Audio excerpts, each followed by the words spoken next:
Hi, welcome back to my channel. In today's video, we're going to be talking about my #1 tip in succeeding at a no-buy.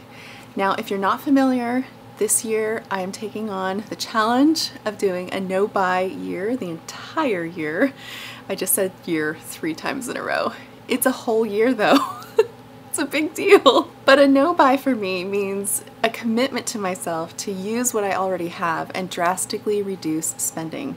In particular, that means no buying anything new in the categories that I deem problem categories for me. Those include clothing, skincare, hair care, homewares in particular. I will link my introduction to my no-buy year in the cards above here so that you can get more information if you're interested. In this particular video, I want to talk about what has been keeping me on track in this no-buy year so far. It has not been easy, but because I have this #1 tool, I've been able to stay committed. So what we're going to talk about in this video today is finding your why. That is my #1 tip for succeeding at your no-buy year, or no-buy month, or no-buy week, whatever it is for you personally.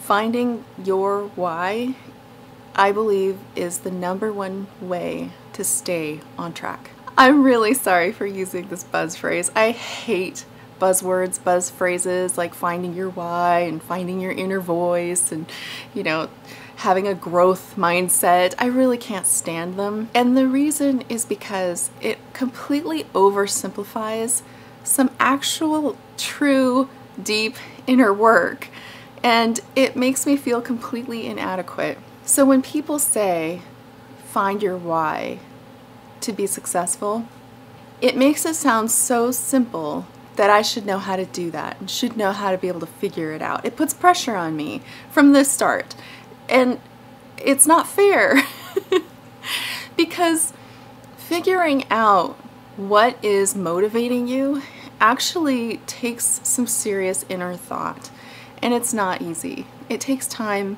and it's not easy. So the words are too simple for a really complicated concept that isn't easy to come by. And that's why I dislike buzz phrases and buzzwords so much. So what prompted this whole find your why thing? What it was for me was I was trying to figure out why this no-buy year has been successful for me already.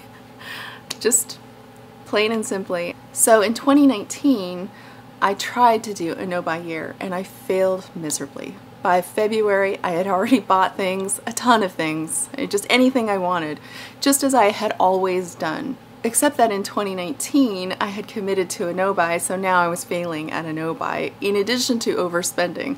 It was a mess. I got thinking about this year and how easy it has felt to stay committed. Now, I'm not saying it was easy to not buy things, because the desire to buy things, very strong. It was very difficult to not actually buy things. But it has been very easy to stay committed to my no-buy, and that means that when I am panicked, because that's really what it is, when I am panicked with buying something, I fall back on my why and it keeps me committed. It keeps me on track. Previously, I think in 2019, my whys were very weak. They were things like, I don't want to overspend, or I want to save more money, or I want to stop my bad habit, or I want to fight the good fight against companies' influence in advertisements. Well, it turns out none of these whys, none of these reasons were strong enough, nearly strong enough for me. I have an incentive for my no-buy year. It's so strong, I will not break my no-buy. Now, granted, I have a lot of ancillary incentives, like I want to save money, I want more freedom and options from the money that I save by not overspending. I want to clear the clutter and gain more mental clarity. I want to have less stuff around me to have to maintain. So these are all great ancillary incentives, but they're not the one that's really working to keep me on track. The number one reason that keeps me on track with my no-buy year, my big why, is that because of my husband's and my financial situation as it stands today, doesn't give my husband the security that he requires to be able to take a sabbatical, which he has earned over years and years and years of working his tail off.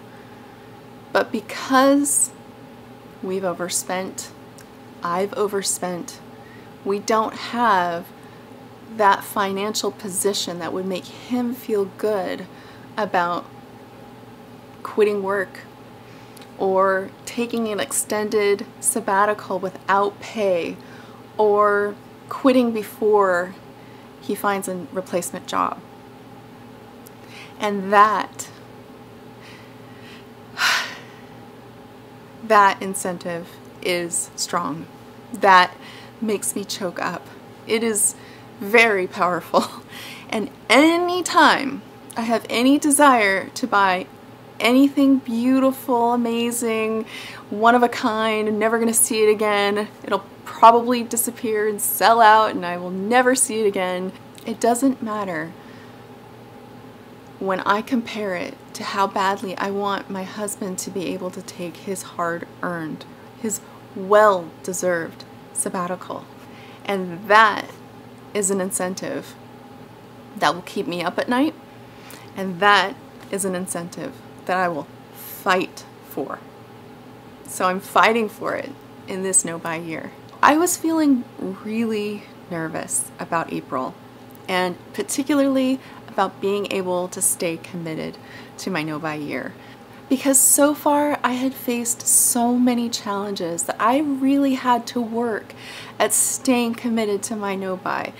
It took everything in me. On a day-to-day basis, I felt like I was on this merry-go-round, just spinning around in circles, trying to figure out what would work for me. I'll try this one day, I'll try this another day, I'll talk it out with my husband and just talk through the process with him. I will act like I'm shopping and actually add things to a shopping bag but not check out. So I was just spinning around in circles, trying to grab onto something, to figure it out, to try to get through the desire to buy things. And it was really uncomfortable trying to stick to my commitment. So with April, I felt really unsure about how I was going to stick to my no-buy. And now I feel like I have found my why. It has crystallized for me. I have found my North Star to guide me. It's giving me strength. It's giving me confidence like I've never felt before.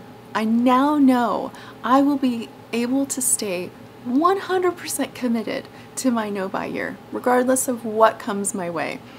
Because no matter what comes up, I'm going to hold it up against that priority. And I can already tell you, nothing else compares to that. And that is giving me such warm fuzzies, I can't even tell you. It's so exciting to have this breakthrough this early on. I didn't know this would come.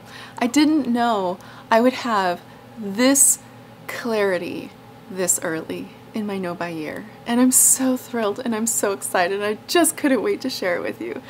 So that is it. That's this video. I hope that this inspires you somehow to continue digging deep in your inner soul, to find your real, true why, to doing anything that you want in your life, to having any goal you want in your life. Finding your one true why is the most motivating thing I have ever felt in my life. And I would want that for you too. Thank you so much for spending your time with me. I hope this video was helpful. I hope that you enjoyed it, and I will be coming back to you with a video very soon. Until then, have a great rest of your day.